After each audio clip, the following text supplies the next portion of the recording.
Habang tumatagal, dinadagdagan ni Olga ang kasalanan niya sa akin. At hindi lang sa akin, pati sa nanay at sa best friend ko. Paano mo nalaman ang kwentong yan? Gilbert, nakita ko siya sa mall. Sila ni Inay. Malaking kalokohan ang ginawa mo! Hindi ka dapat nakipagkita sa kanila! Nakuha na ni Carlos Miguel ang resulta ng fingerprint sa crime lab. Suportado na ng ebidensya ang pagiging Olga's Miguel. Mula ngayon, hindi ka na makikipagkita sa kanila. Kailangan ako ng nanay ko, Gilbert. Sino yung pinaka-importanting tao sa akin ngayon? Hindi si Olga, hindi si Carlos Miguel! Kung totoong siya talaga si Olga, bakit ganun humalik si Margarita? Mas kapareho niya kung paano humalik si Cecilia noon. What's wrong? May nakalimutan lang akong sabihin kay Alvin. Ang problema, walang balat si Cecilia sa braso. Kaya walang dahilan para gumamit siya ng concealer. Ibang tao ang kilala ko na may balat sa braso. Hindi ko hahayaan ang masira yun dahil sa panlalambot ng dibdib mo! Tsaka nakakawa ka sa akin, Margarita. I'm sorry. Cecilia. Si Cecilia na ang kinakausap ko ngayon. Si Cecilia na sinaktan, tinalikuran, at pinaikot ng Carlos Miguel. Pinapangit ka niya. Kinopya niya ang mukha mo sa ibang babae. Kay Olga. Tapos sasabihin mo sa akin na wala ka ng pakialam sa kanila. Sa kanya! Don't you get it, Cecilia? Nakita mo lang yung nanay mo at ang kaibigan mo. Nagbago na lahat ng priority mo? Gusto mo lang makasama silang dalawa? Paano na ang paghihiganti natin sa kanila? Kay Carlos Miguel, kay Olga, yung mga taong sumira sa buhay mo. Sa buhay natin. Paano na tayo makakaganti? Paano na?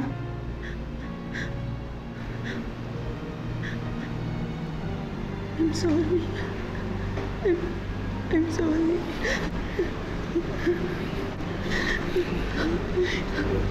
Ngayon, Frida. Kakampi na ba kita ulit, Cecilia?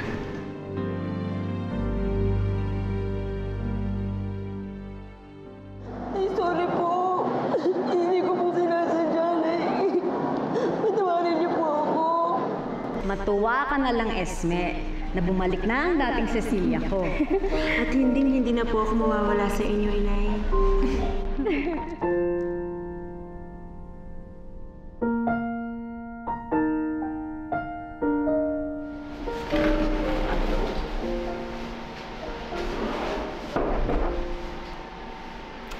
Oo naman.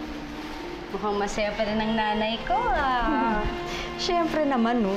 Sino ba naman ang hindi magiging masaya? Binalikan na tayo ng best friend mo.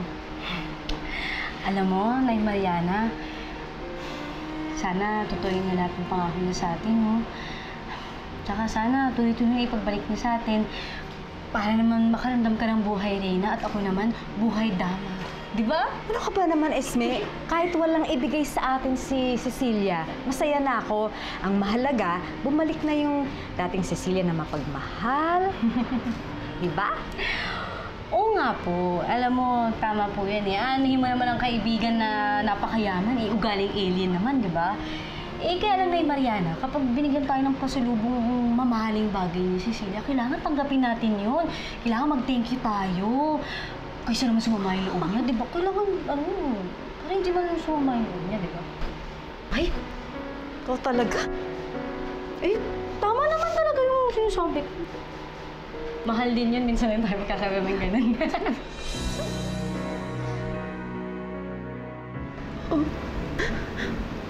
Ano?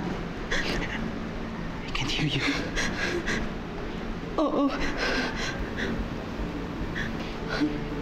That's good. Liam, makinig ka sa akin. Uulitin ko. Hindi ka na ulit makikipagkita sa kanila. Sa nanay mo at kay Esme. Cecilia! Ang sabi ko, hindi ka na makikipagkita kay Esme at sa nanay mo. Oo, Gilbert. Oo. Kahit masakit sa akin, hindi na ako makikipagkita kay Esme. O kay Inay. It's better. It's better. Don't worry. Kapag nakaganti na tayo at napabagsak na natin ang mga kalaban, hindi na kita pipigil ang puntahan ng nanay mo.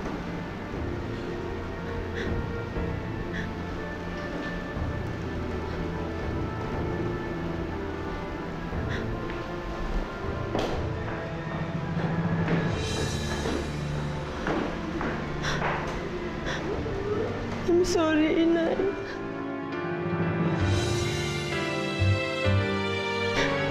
I'm sorry.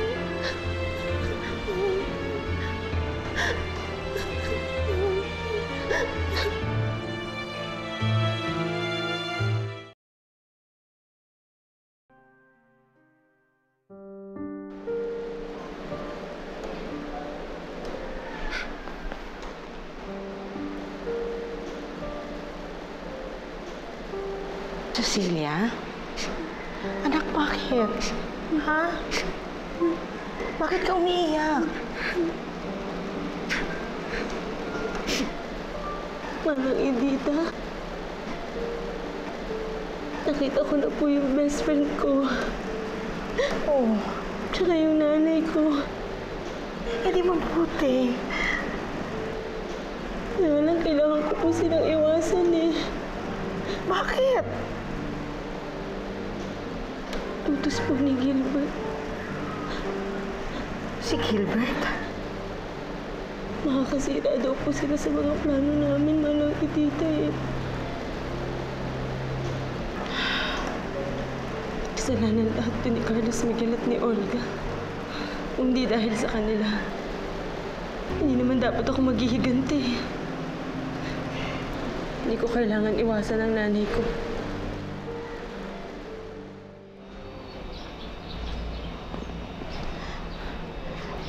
Gilbert!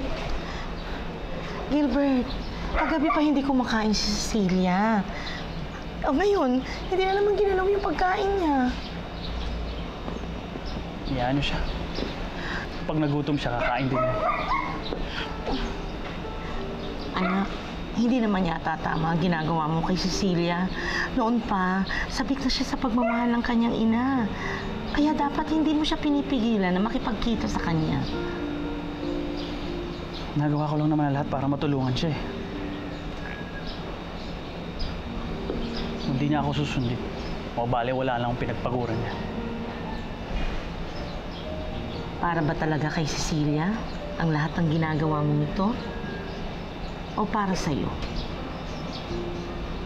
Para sa lahat ng pinaplano mong paghihiganti? Gilbert, hindi ganyan ang pagkakakilala ko sa'yo. Nakilala kitang mabuting tao, mabait, mapagbigay. Kahit sino tinatrato mo ng tama. Tinutulungan mo sila ng walang hinihintay na kapalit. Nagbago na ako, Manang Edita. Dahil sa kawalang hiyat ng mga Altamonte na yan, binago kong pagkatao. Dahil sa kanila, tinuruan ko maging matigas ang sarili ko. Pero sana naman, hindi mo dinadamay ang isang inosenteng tao. Maawa ka naman kay Cecilia. Huwag mo namang itulad sa'yo. Hindi pwede, Manang. Dahil ito lang ang paraan para masiguro kong panalo niya. Kailangan ko siyang gawing parang bato. Para hindi siya matulad ni Tita Bernadette na dinurog ng mga Altamonte na walang kalaban-laban.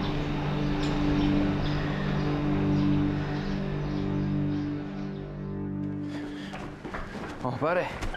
Naset mo na yung appointment with Gilbert? Wala. Pinapaikot-ikot ako eh. Nagpapa-hard to get pa yung loko. Saan ka na cellphone mo? Oh, Ako na nga bahala. nananadya yata eh.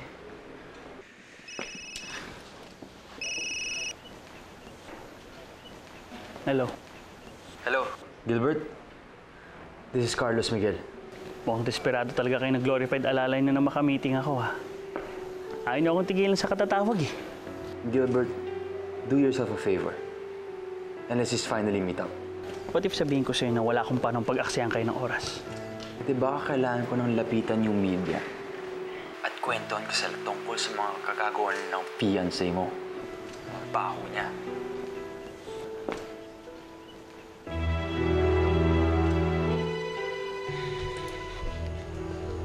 Hi, Lola Vic. Hello, Olga. Vilya Visser.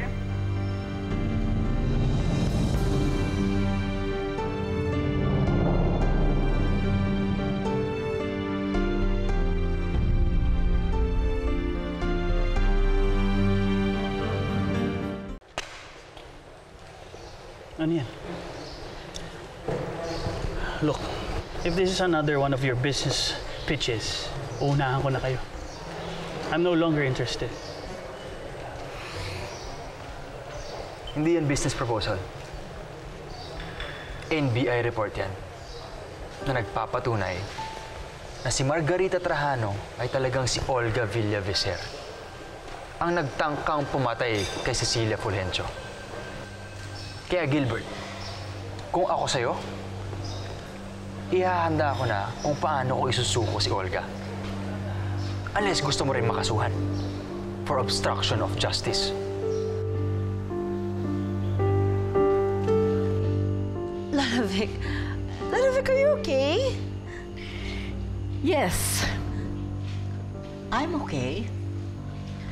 In fact, I'm more than okay. So if I were you, intindihin mo na lang sarili mo. Dahil alam ko na ang totoo. Alam ko na hindi ikaw si Cecilia. Lola Vic, imposible yung sinasabi mo. I don't know what you're talking about. I'm Cecilia. Ano nakakatawa doon? Kung talaga naniniwala kayo sa sinasabi ninyo, go ahead. Idemanda niyo si Margarita as Olga. Pero tingnan natin kung sino magmumukhang tanga sa atin. Ibang klase ka talaga, Gilbert. Believe ka talaga sa sarili mo, no? Lakas ng tiwala mo sa sarili mo. Hindi na dahil sigurado ako na imposibleng magkatotoo ang sinasabi ninyo. Hindi pwedeng maging si Olga Villavicer si Margarita. Dahil alam ko kung saan naroon ang babaeng yan. Tama na ang drama mo, Olga. Kahit na kopya mo ang mukha ni Cecilia, marami ka pa rin hindi nagaya sa kanya. Unang-una, ang ugali niya. Mabait si Cecilia sa mga katulong. At marunong siyang rumespeto sa nakatatanda sa kanya, lalong-lalo na sa nanay niya. Hindi gaya mo. Hindi rin Inglesera si Cecilia. At lalong hindi materyos ang katulad mo. Sobrang hilig mo sa mga branded shoes and bags and expensive clothes. Para sa isang babaeng laking probinsya, masyadong sosyal ang taste mo. Lola Vic, hindi naman basta-basta yung napangasawa ko. Siyempre, kailangan turuan ko yung sarili ko ng tamang kilos, ng pananamit, tamang lahat-lahat. Kasi, di ba, ayoko mapahiya si Carlos Miguel, Lola Vic. Alam mo kung asan si Olga? Eh kung saan-saang ahensya na kami humingi ng tulong. Pero walang makapagsabi sa kanila kung asan si Olga. Dahil mali ang mga lugar na pinaghahanapan niyo sa kanya. Really? Eh, ang pakikisama sa Ate Consuelo mo, pinag-aralan mo din ba? Kilalang-kilala kita, Olga. Mulang pagkabata mo, hanggang nagdalaga ka, nasubaybayan kita. Ipinagkasundo pa nga namin kayo ni Carlos Miguel, remember? Ganon ako kapabor na maging isa kang Altamonte. Kaya dapat hindi mo ako pinaglilihiman.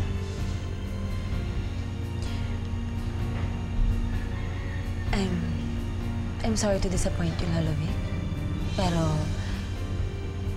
kahit anong sabihin mo, mali ang hinala mo. Imposibleng maging ako si Olga dahil ako si Cecilia. Anyway, marami pa akong aasikasuhin, so if you'll excuse me. Kung totoo yung sinasabi mo, prove it. Dalhin mo kami kung nasan si Olga ngayon na.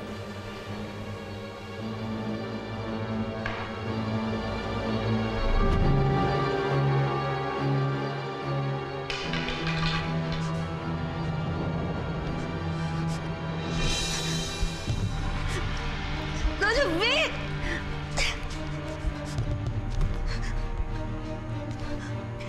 Ang katibaya na ikaw talaga si Olga Villavicer. Sige. Sige, Olga. Ngayon mo panindigan ang kasinungalingan mo. Ngayon mo ay pagpilitan na ikaw talaga si Cecilia.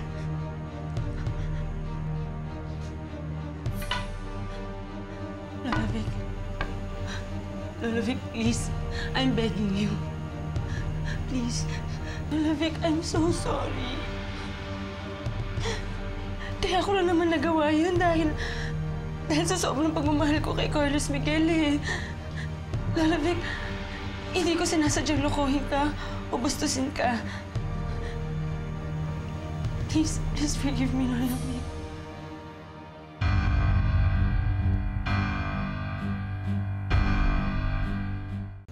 Huwag ka sa akin mag-sorry. Kay Carlos Miguel ka dapat humingi ng tawad. Sabihin niyo sa kanya yung totoo. At anong gusto mo? Magsinungaling din ako sa apo ko? Gaya ng ginagawa mo sa kanya, oras-oras, minu-minuto? Kung nagawa mo man ang lahat ng yan ng dahil lang sa pagmamahal, I'm not impressed. Loving someone is never a good excuse para magpakahayop ka.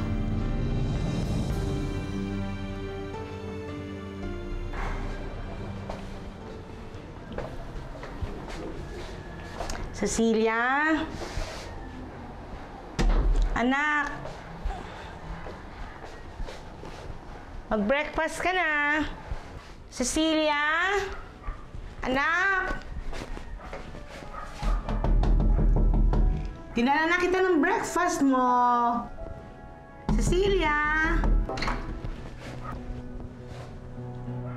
Ay, wala siya rito.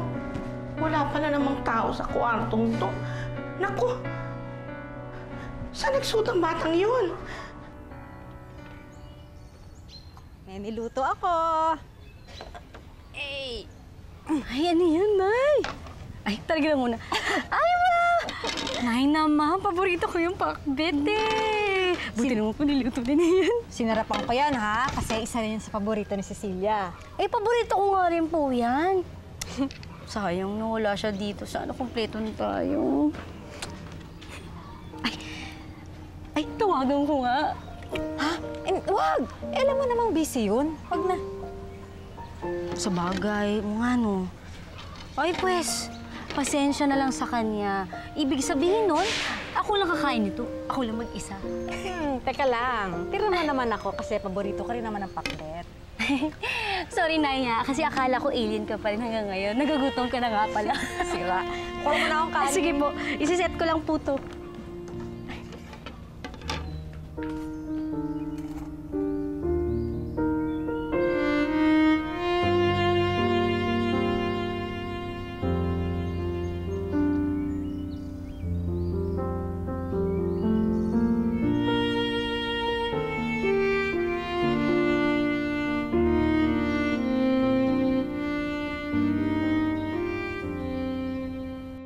Hindi ka na makikipagkita kay Esme.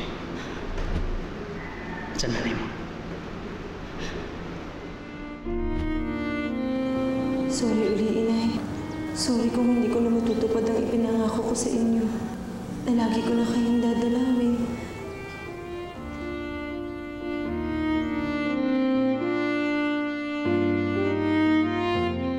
Siguradong papalayasin ako ni Carlos Miguel kapag nalaman niya yung totoo. Baka sa sobrang galit niya, baka mapatay niya ako. Dapat, inisip mo muna yan bago mo ginawa ang kalokohan mo. Lola Vic, I'm begging you. I'm begging you na. I'm very sorry, Olga. Hindi ako marunong magsinungaling sa apo ko. Kaya hindi kita pwede pagbigyan. He must know the truth. Kahit nagkano yung kasakit. Lola Vic, I'll be a better wife. I'll be the perfect mother. I'll do everything. Lahat ng gusto niyo gagawin ko. Lahat ng gusto ni Carlos Miguel gagawin ko. Please, huwag niyo lang ako isumbong. Please. Please, Lola Vic. Please, hindi ko kaya. Mahal na mahal ko si Carlos Miguel. I'm sorry.